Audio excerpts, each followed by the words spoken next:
Hello friends, welcome to our channel Dream UPSC. So this is lecture 6 of Ancient History series. इसके पहले के 5 lectures में हम लोगों ने देखा स्टोन एज, जिसको कि हम लोगों ने 3 पार्ट्स में डिवाइड किया था, पैलियोलिथिक, मेसोलिथिक एंड नियोलिथिक. उसके बाद हम लोगों ने इंडस वैली सिविलाइजेशन देखा, which was around 2600 BC to 1800 BC. Then we moved on to Chalcolithic culture, which was around 1800 to 1500 BC. Then हम लोगों ने advent of Aryans देखा, which was around 1500 BC. And then we have seen the Vedic period, which was divided into 2 parts, early Vedic and later Vedic. Similarly अब हम लोग आगे पढ़ने वाले हैं राइज ऑफ 16 महाजनपद्स, जिसमें से कि हम लोग इंट्रोडक्शन हम लोगों ने पिछले लेक्चर में देख लिया था महाजनपद्स का. सो अगर आप लोगों ने पिछले लेक्चर्स को देखा है तो आपको कमेंट सेक्शन में ये बताना है कि व्हाट इज़ जनरली अ महाजनपद. हम लोग महाजनपद कहते हैं किसको है. ओके, सो पहले हम लोगों ने देखा कि initially Kashi and Kosala were very powerful, which can attribute to their rich fertile soil. तो रिच फर्टाइल सोइल की वजह से क्या बेनिफिट मिलता था इन्हें, which facilitated in production of cotton and further textile industry. But हम सबको पता है कि Magadh emerged as the most powerful mahajanapada in later times. तो कैसे क्या बेनिफिट्स थी मगध के पास, उसे हम लोग अब यहाँ पे देखेंगे, which made it the most powerful mahajanapada of that period. So let's start the video. तो Magadh was strategically located. So basically what is strategically, it is a location which is gaining some kind of advantage. So किसी ना किसी तरीके से मगध को कुछ ना कुछ एडवांटेज मिल रहा था, तो दैट्स व्हाई वी से मगध वाज स्ट्रेटेजिकली लोकेटेड. उसका जो कैपिटल है, अब कैसे उसे बेनिफिट मिल रहा था, सो वो हम लोग यहाँ पे देखेंगे. इट्स कैपिटल राजगृह और गृहव्रज वाज सराउंडेड बाय 5 माउंटेन्स. तो ईजिली किसी भी अदर किंग के लिए इसके कैपिटल पे अटैक कर पाना थोड़ा मुश्किल था, because it was covered by 5 mountains. तो 5 माउंटेन्स की तरफ से तो जाके अटैक कर पाना इट बिकम्स वेरी डिफिकल्ट. सो इसका जो बेसिकली कैपिटल है वो बहुत ही सुरक्षित था, और you can say it was very secured and safe. So which in turn promoted is safety and security. तो 5 माउंटेन्स से उसके कैपिटल घिरे हुए थे, राजगृह जिसे हम लोग कहते हैं. So basically the 5 mountains promoted its safety and security. Presence of large number of river channels facilitated trade and commerce. तो आपको पता है कि cheapest mode of transport जो होता है हमारा, वो होता है वाटर. ठीक है, बेसिकली जहाँ पे बाकी सारे राजा रोड्स बनाने में इतना टाइम वेस्ट कर रहे थे, रिवर्स तो बनाना नहीं पड़ता है. इट इज़ द नेचुरल, मतलब कि वाटर बॉडी. तो basically presence of large number of reverse channel facilitated, मतलब कि ट्रेड एंड कॉमर्स में इन्हें बहुत ज़्यादा मदद मिल गई, जिसकी वजह से Himalayan rivers brought very fertile soil which in turn promoted agriculture. तो एग्रीकल्चर भी इनका बहुत अच्छा होने लगा, because the soil we know in that region is very fertile, जहाँ पे कि मगध लोकेटेड था. Magadh was happily forested and very good quality of timber was sourced from it. Then also Magadh was located on the abode of iron reservoir. तो iron reservoir है, तो हम लोग पिछले लेक्चर में देखा था हम लोगों ने कि आयरन रिजर्वेयर अगर अच्छा है तो आयरन टूल्स उससे अच्छे बन सकते हैं.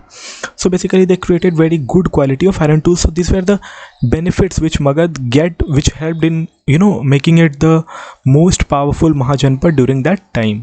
The Magadh society and the rulers were unorthodox. Unorthodox मतलब क्या होता है कि जो पहले से प्रथा चलती आ रही है ना, उसके अगेंस्ट, मतलब कि उसके कॉन्ट्ररी, अपोजिट ये लोग करते थे. मतलब जो पहले से ट्रेडिशन कल्चर वो चलता आ रहा है, उसके अपोजिट ये लोग काम करते थे. And they were also enterprising. They did not follow things mentioned in Dharmashastra. So basically धर्मशास्त्र में जो चीज़ मेंशन किए गए थे, most of the Kings followed the thing which was mentioned in it. But जो मगध के रूलर्स थे, दे डिडंट फॉलो, जिसको कि हम लोग अनऑर्थोडॉक्स कहते हैं, which was going against their trade and commerce. तो धर्मशास्त्र के अकॉर्डिंग जो ट्रेड एंड कॉमर्स है वो रोड्स के थ्रू होना था, but they were using river channels for their trade and commerce. So which was against the धर्मशास्त्र.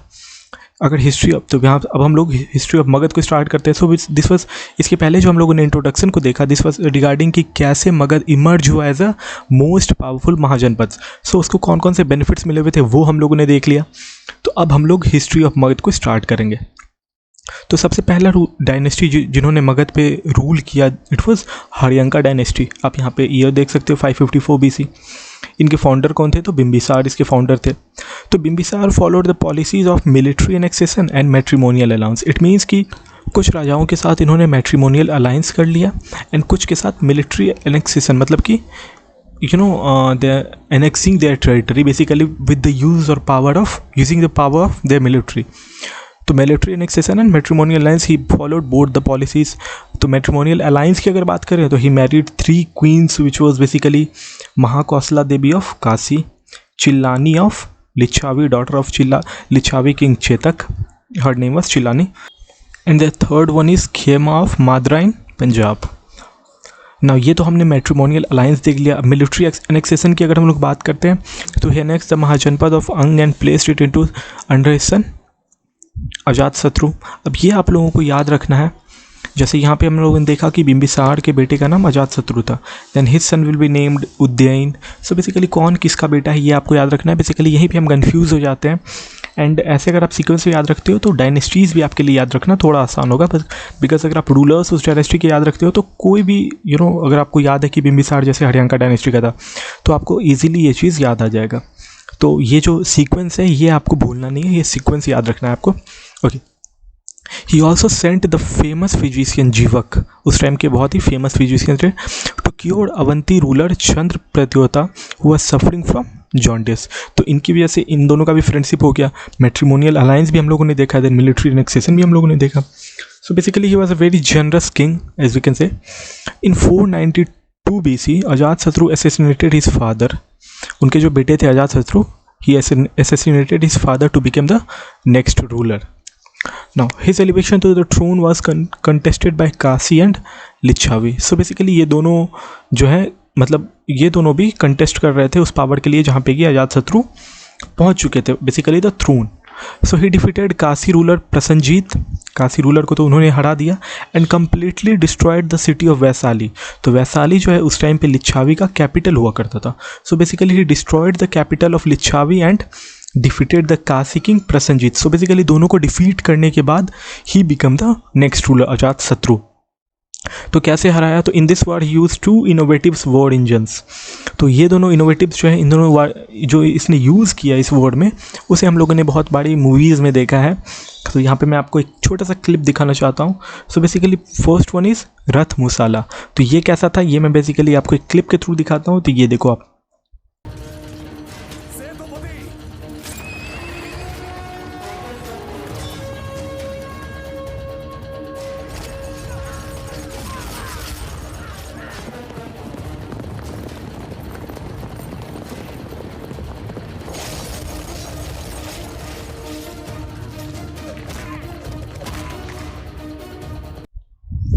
तो अब तो आपको समझ आ ही गया होगा बेसिकली, तो समझाने का जरूरत नहीं है यहाँ पे। तो a revolving mace was attached to a chariot, जैसा कि आप लोगों ने अभी वीडियो में देखा। Now second one also was Mahashila Kanta. So basically इसे भी मैं एक छोटे से क्लिप से आपको दिखाना चाहता हूँ, तो आप यहाँ पे देख सकते हो।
तो ये था हमारा Mahashila Kanta, and it was a flexible platform to catapult stone on enemy, जैसा कि अभी आप लोगों ने वीडियो में देखा।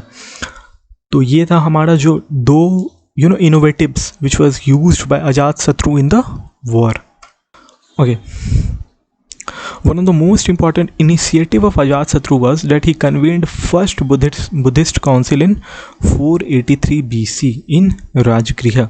इस चीज़ को आपको याद रखना है। Basically their capital was Rajgriha, तो यहीं पे इन्होंने 483 BC में फर्स्ट बुद्धिस्ट काउंसिल कन्वे कराया था। Okay, so Buddha was contemporary of Bimbisara as well as Ajatashatru. तो इन टाइप के क्वेश्चन बहुत बार पूछे जाते हैं कि Buddha was contemporary of Bimbisara, Ajatashatru, both A and B, only A not B. So basically इस टाइप के क्वेश्चन में आपको कंफ्यूज नहीं होना है। Buddha was contemporary of both Bimbisara and Ajatashatru. Ajatashatru transfer the capital from Rajgriha to Pataliputra. आपको पता है कि बाद में मगध एम्पायर का जो कैपिटल है वो पाटलिपुत्र शिफ्ट हो जाता है, but he was not able to construct it completely. पूरी तरह से नहीं बना पाए थे। He died in 460 BC। The next ruler Udayan constructed the beautiful city of Pataliputra. तो अजातशत्रु के बेटे जो थे उदयन, उन्होंने इस चीज़ को कंप्लीट करा और जो ब्यूटीफुल सिटी ऑफ पाटलिपुत्र है उसे बनाया।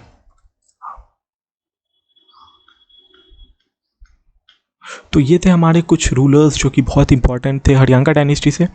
तो जो लास्ट रूलर है हरियांका डायनेस्टी का was Nagadasaka, who was assassinated by his own minister Shishunaga. तो शिशुनाग ने, जो इसके मिनिस्टर थे, इन्होंने इसे असैसिनेट करके खुद का डायनेस्टी बनाया, विच वाज शिशुनाग डायनेस्टी। तो पहला डायनेस्टी हरियांका डायनेस्टी, उसके बाद आता है शिशुनाग डायनेस्टी। सो इसी सीक्वेंस में हम लोग पढ़ते जाएंगे, तो आप लोग को भी इसी सीक्वेंस में याद रखना है ताकि आपके लिए याद रखना ईजी हो, आसान हो। तो शिशुनाग डायनेस्टी इन्होंने कब से कब तक रूल किया? 412 BC टू 344 BC। तो Shishunaga politically annex the mahajanapada of Avanti. Basically ये जो है ये मोस्ट इंपॉर्टेंट अचीवमेंट था, आप कह सकते हो, शिशुनाग का, विच इनिशिएटेड दिस डायनेस्टी। तो Shishunaga politically annex the mahajanapada of Avanti. और कुछ खास हमारे लिए इस डायनेस्टी में इंपॉर्टेंट नहीं है। तो बेसिकली बहुत सारे रूलर्स थे हर एक डायनेस्टी में, तो हर रूलर के बारे में हमें नहीं पढ़ना है। जो इंपॉर्टेंट थे, मतलब हमारे एग्जाम पॉइंट ऑफ व्यू से जो भी रूलर इंपॉर्टेंट थे, हम बस उसी पे फोकस करेंगे। बेमतलब का हर एक राजा के बारे में जान के कोई फ़ायदा नहीं है, which is not even given in the books which you will read. तो मूविंग ऑन, तो Shishunaga politically annex the mahajanapada of Avanti. It was his most important contribution, आप कह सकते हो। जो लास्ट रूलर थे इस डायनेस्टी के, he was Kalashoka, who convened the second Buddhist council in 383 BC at Vaishali. ठीक है, तो अब जैसा कि आपको पता है कि Shishunaga initiated the dynasty by killing his own ruler Nagadasaka, and यहाँ पे कालाशोक को मार देते हैं। He was assassinated by Mahapadmananda, who was illegal son of Kalashoka. Okay, तो यहाँ पे महापद्मनंदा हुआ इलीगल सन ऑफ कालाशोक, तो वो उसे असैसिनेट करने के बाद खुद का डायनेस्टी बनाते हैं, which is known as Nanda dynasty. तो Mahapadmananda after coming to power to resolve to eliminate all the Kshatriyas, because Kshatriyas से इन्हें कुछ ज़्यादा ही दुश्मनी थी, जिसकी वजह से इन्होंने डिसाइड किया कि ये सारे क्षत्रियास को एलिमिनेट कर देंगे। एंड ड्यूरिंग हिज रेन थोड़े टाइम के लिए सारे क्षत्रियास उस एरिया को छोड़ के जा चुके थे, because he was in great anger against Kshatriyas. तो due to his aggressive stance he was often termed as Ekarat और Ugrasen.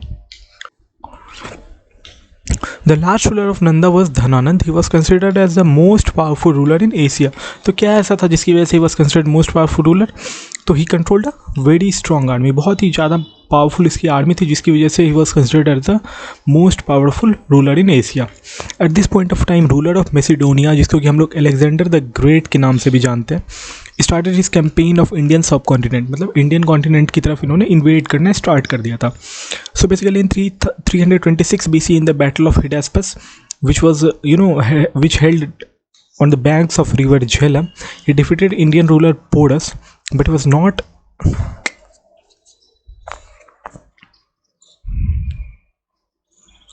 okay.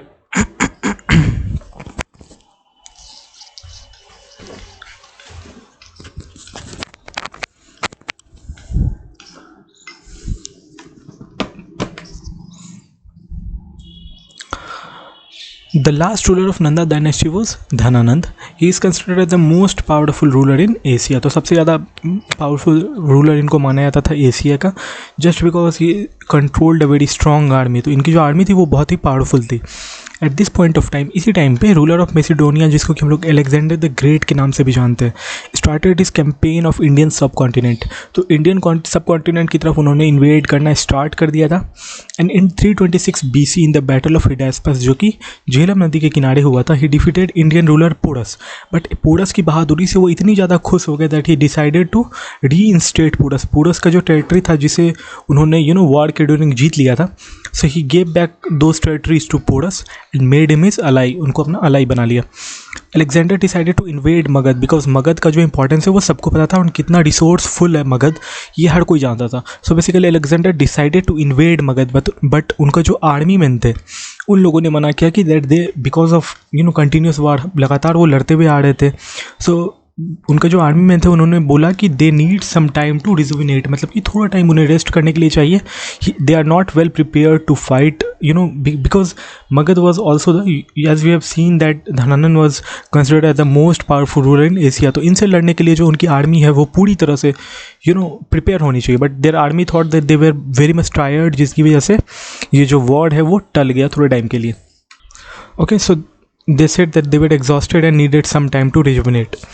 Though Dhananand was saved from the attack of Alexander, but he was defeated and eliminated by Chandragupta Maurya in 321 BC. Basically, Chandragupta Maurya was not a ruler of any dynasty, but he was defeated by the फिर भी अब जैसा कि हम लोगों ने देखा कि चंद्रगुप्त मौर्य किसी भी डायनेस्टी के रूलर नहीं थे, बट उन्होंने मोस्ट पावरफुल रूलर को कैसे हरा दिया, who was Dhanananda. So basically he was able to defeat Dhanananda due to political mechanization created by Vishnugupta, also known as Chanakya और कौटिल्य।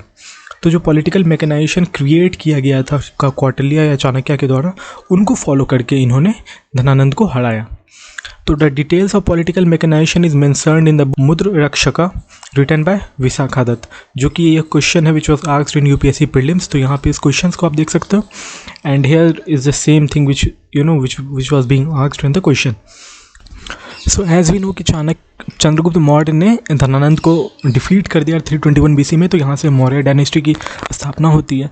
तो after consolidating his rule, Chandragupta fought with Greek governor of Alexander Seleucus Nicator in 305 BC। Again with the help of Kautilya he defeated Nicator. तो Nicator कौन थे? वो जो Alexander जो उस time पे आए हुए थे इंडिया में इन्वेड करने के लिए, वो तो नहीं कर पाए, but his governor Seleucus Nicator he invaded on Magadh, and in 305 BC Chandragupta Maurya defeated Nicator. A treaty was signed between the two, it means Chanakya and Seleucus Nicator. As per the terms of treaty, Niketar ceded the province of Afghanistan and area lying west of river Indus to Chandragupta. So basically Chandragupta को उन्होंने Afghanistan and area lying west of Indus वो उन्होंने चंद्रगुप्त को दे दिया। He also married his daughter Helena to Chandragupta, तो matrimonial alliance भी यहाँ पे हो गया। Chandragupta under the influence of Jain monk Bhadrabahu accepted Jainism. तो यहाँ पे आपको ये देखना है कि चंद्रगुप्त मौर्य ने जैनिज्म को एक्सेप्ट कर लिया था। There was a severe famine in Magadha, तो मगध में बहुत ही सीवियर फेमिन आ गई थी, जिसकी वजह से Chandragupta shifted up to a place known as Shravana Belagola in Karnataka, where he performed extreme penance of Jainism, I Sallekhana, जो कि उसका एक्सट्रीम पीनेंस होता है, and died in typical Jain fashion.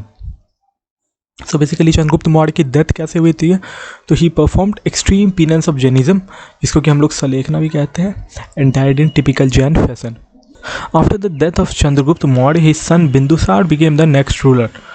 तो बिंदुसार किनके बेटे थे? चंद्रगुप्त मौर्य के। तो in 299 BC he convened first Jain council at Pataliputra.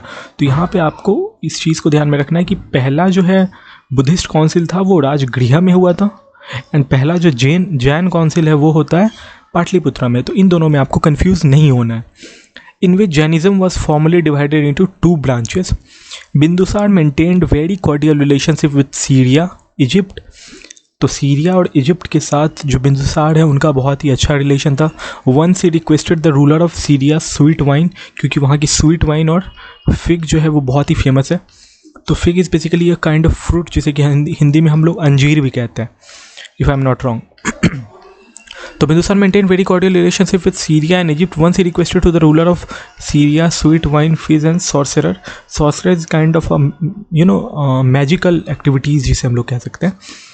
तो the Syrian ruler obliged with the sweet wine, उन्होंने स्वीट वाइन भी भिजवा दिया, फिग भी भिजवा दिया, बट apologized for sorcerer, ये उन्होंने नहीं भेजा वहाँ से।